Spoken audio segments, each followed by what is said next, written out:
Hey guys, Randall Cornett here. Hope everyone had a great weekend. I wanted to make a quick video for you guys. It looks like there's some hedge funds that might be switching the script on us, maybe having a change of heart. I want to go over some of the short interests and borrow rates and the share availability and why that number is changing and why it has really no effect on where we're going or what we've achieved. And then just some interesting news that's going to be open to interpretation for you guys. But it just might shed more light on how these hedge funds, are playing everything. With that being said, we'll get right into it. So what I want to highlight today is the May 17th, okay? And it's the most 13F filings that I've ever seen personally. Like I've never seen this many 13F filings done in one day.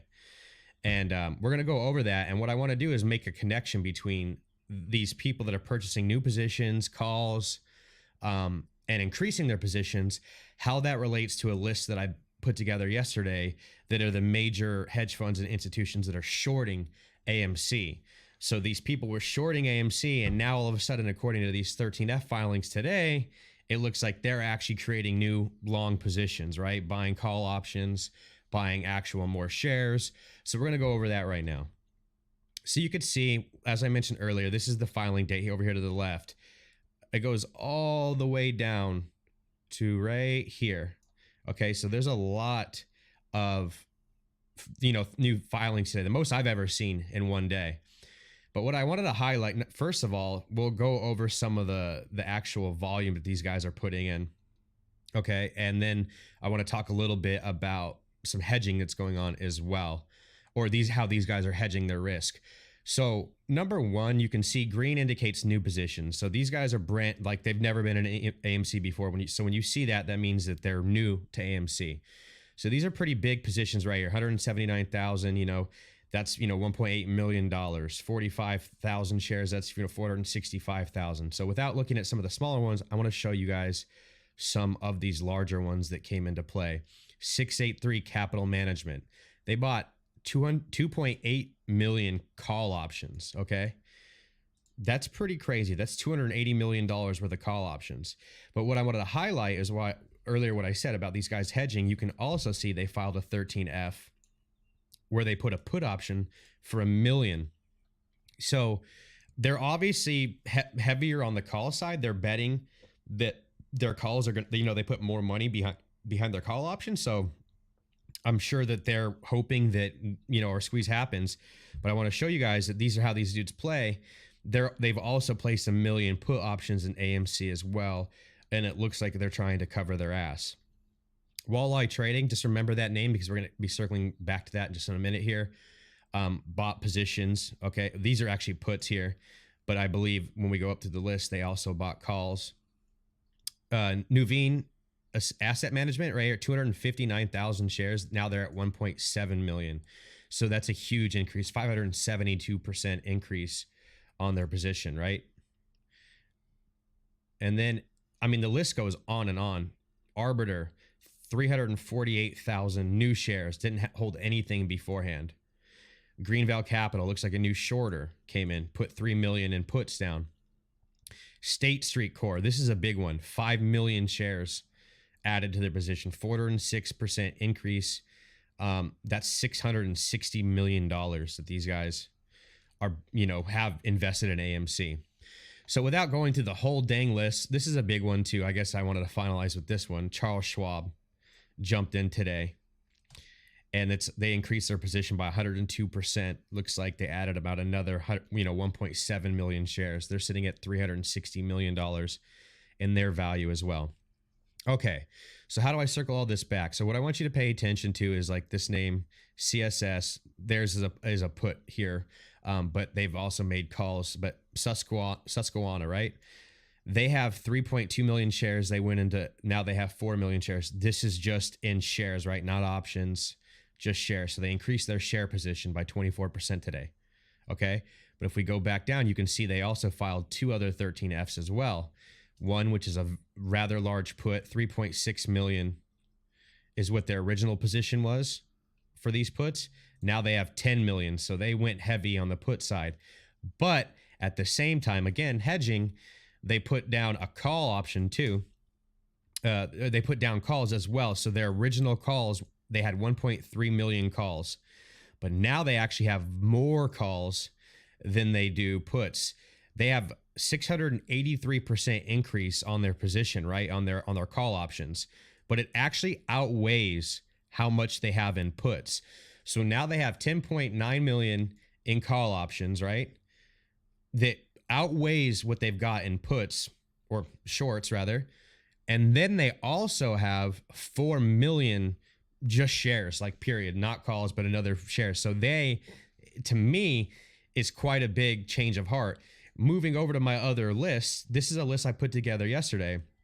It's all the hedge funds that have short positions in GameStop and AMC. And what I did is I highlighted companies that, in yellow, that have both, like interest in both, or shorting both stocks. But one of the names that was on here, check it out, Susquehanna. So they're shorting both AMC and GME. They're one of the biggest culprits in starting all this mess. And they've had a change of heart, it looks like to me. Now they've went and said, I think, and this is what I see just in the data, is they're like, holy shit, we've lost. And maybe this is their best shot at breaking even, because they're going to still lose on those puts, right? On all those shorts, they're still going to get slammed home on that. And that's just from their actual put positions. This doesn't include like synthetics that have to be paid back, doesn't include failure to delivers, those fees, what happens with all of that. So this is just their positions on actual shares of the stock, right? So keep that in mind. And I just think that's important. So you'll see, remember the name Walleye. They're on this name as well. Look, they opened call positions too. They've had a change of heart. We've seen CTC on there as well, on this list also, opening up different positions. So it's really important that you guys understand that these guys are, to me, this is like a huge indicator that they've kind of admitted defeat if they're going and hedging that risk and it's like they're betting that against themselves, right?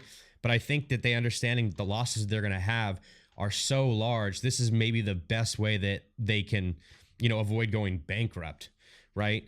So moving on, I don't want to spend too much time. I think you guys get the idea of what I'm trying to say here. We can move past this and let's move on to some of these, some of the Fintel data for today. So we're sitting at an 81.26 short squeeze score. That's looking good. We've seen it much higher. We've seen it much lower. Like I said, this is just a little bit of a, to me, it just shows sentiment. They take some, different data points. But to me, when Ortex gives out their short squeeze trigger alert, it's much more valuable than this because they've actually been right. When Ortex gave out their first short squeeze alert trigger in January, very shortly following that is when GameStop and AMC popped off. So they actually have a good track record of doing this. So moving on, we can look at the short share availability. So as of 1 hour, let's go ahead and refresh this real quick and make sure that it hasn't been changed. No, okay, so we're still at the same spot. We're looking at 1.4 million shares available. And I know you're saying, Randall, well, shit, we had 0 last week and the bar weight was up crazy and, all these different things. And I get it. I understand. But you guys have to also understand that there's new rules and regulations when it comes to just failure to delivers and how those are handled. They have to basically be purchased back, or else there's, some major ramifications. Margin calls can happen. So these guys did do a little bit of covering last week, nothing crazy. And that's also a different part. Just because they're covering shorts doesn't mean they're covering failure to delivers either, right? So we had a little bit of covering, less than 1% last week, but that's a big reason why we've seen some price increases. But we also seen them deliver on some of these failure to delivers too. So they report this failure to deliver gets reported twice a month, right? And how it works is, well, I'll actually scroll down to the failure to deliver portion here. Where are we at? I must have skipped right over it. Okay. So this is reported twice a month, right? So this daily is maybe if they break it down into a daily average. But so the first report that we got was on the 14th of April, and we were sitting at 2.7 million shares, okay, that were failed to deliver. And now with those 2.7, we don't know really what happened until they file the second report, which was April 30th.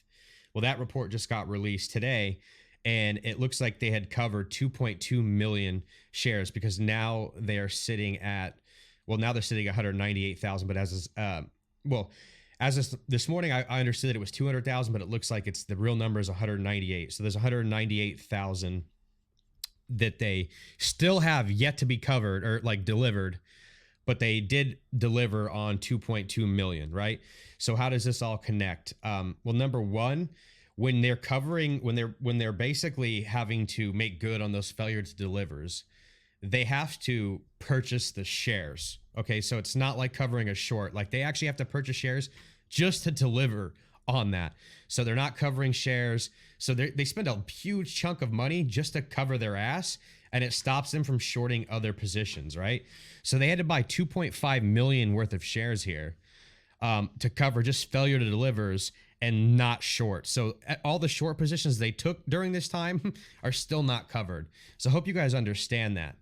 And they still couldn't manage to deliver on all of them. They still have just under 200,000 failure to deliver still to make good on after trying to cover, a huge position, 2.5 million shares. They still weren't able to get it done. So to me, very bullish. I mean, we're looking solid, guys. Like that's about as good as to me as we can hope for. And again, if they can't make good on these, it's going to cause some major issues, right? I actually believe, let me confirm this before I speak too much out of line. I have this in my notes here. And I believe that on the 20th, or no, the 19th, they are doing, let's see here, just to make sure. As established earlier, May 19th is the deadline for hedge lines to purchase all failure to deliver synthetic shares that were identified during the share count when they did that back in April. If not, all of their assets can go into forced liquidation. So we know that just from this report here, which doesn't include anything for the month of May, that they still have 198,000 to be delivered on. And that number is going to grow up next month. That number is going to increase too. And it's going to be like a snowball effect, right? So this should make you guys pretty excited and wet in the panties. And it does for me, right? And so we have a lot of good stuff going in our way. You're not really seeing it reflect in the price action, but that's because, we have a lot of manipulation going on, but the stars are really aligning here, without a doubt. Let me give you guys an idea, okay? Shares are down on basically the year right now. So in 2021, market to market losses, they're down $836 million just on AMC. Doesn't include GameStop or anything. So, and it's not just AMC and GameStop either. There's several other stocks, but they're down just in AMC alone, $836 million. And just today on the price action, just today's price action, and we actually had a green day, remember that, they're down $91 million. So these guys are bleeding in ways that you wouldn't even imagine. So we're looking really strong there, guys, without a doubt. And with that being said, I don't have too much more for you guys other than there's a banking committee with the House Financial Services Committee on the 26th of May. We'll cover that a little bit. I don't know if it's going to have anything to do with the stock market. I know it might have to do with more of the banks, but it could be important. And then remember, June 2nd, guys, there's a share count. You guys need to pay attention to that share count because it's going to expose a lot more of the synthetic shares. So make sure that you guys are getting your new proxy votes in. And with that being said, I hope you guys have a great... Oh, I said there's one little entertainment thing that I have for you guys. I forgot. So interesting thing. So you guys know about oil and gas prices kind of skyrocketed from the cyber attack that happened. Something interesting I wanted to highlight. I'm just going to read this word for word. Hedge funds cut their petroleum positions last week as oil prices neared the top of recent trading ranges, and the cyber attack on the Colonial Fuel Pipeline looks set to cut crude processing and diesel output. The previous week's bullishness faded as the market was hit by one of the largest waves of selling since the start of the year, probably a sign of profit taking, right? Taking rather than reassessment of the medium-term price outlook. Hedge funds and other money managers sold the equivalent of 31 million barrels in the 6 most important futures and options contracts in the week of May 11th, after buying 102 million barrels over the previous 4 weeks. Do you think they were onto something? So they sold at the peak of all of this. So number one, I'm not saying that they knew, but it looks like they knew because in the previous weeks, it looks like they were hoarding it, and then they sold at the top.